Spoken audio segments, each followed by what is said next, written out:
Hello guys, good morning. Supermans na gyud no, hapit na sa December, hapit na magpadulong na atong December. So mao ni akong among tugaran na sa loyo na ay mga manok pansabong. Sa akong tan-awon basin na initan. Nya ilang kainon og tubig. Pag mainitan ako na siya iyabo.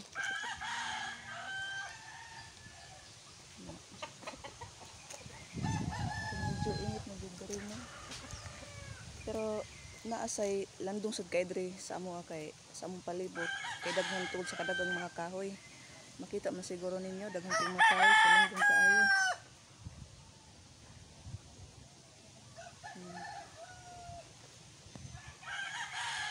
Kung manok, mga manok pansabong.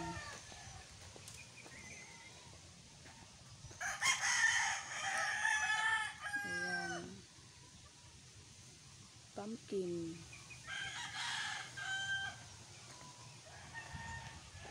Presko kay diri sa amo ang mga guys. Daghan kay mga kahoy dayon hangin kay siya makatabang siya kuan sa hangin bitaw para makarelax siya sa imuha. Ipusog kayong hangin. Para makita niyo daghan kayong kahoy super landong kayo ang palibot para so mao ni nakanindot sa probinsya kay ma-relax ta ba kay daghan kayong mga kahoy. Ya landong kaayo ayahay kay paminaw.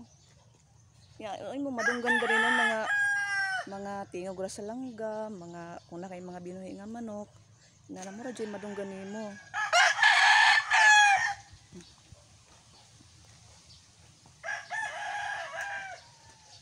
Isore ta mo sa mong palibot na grabe ka relaxing.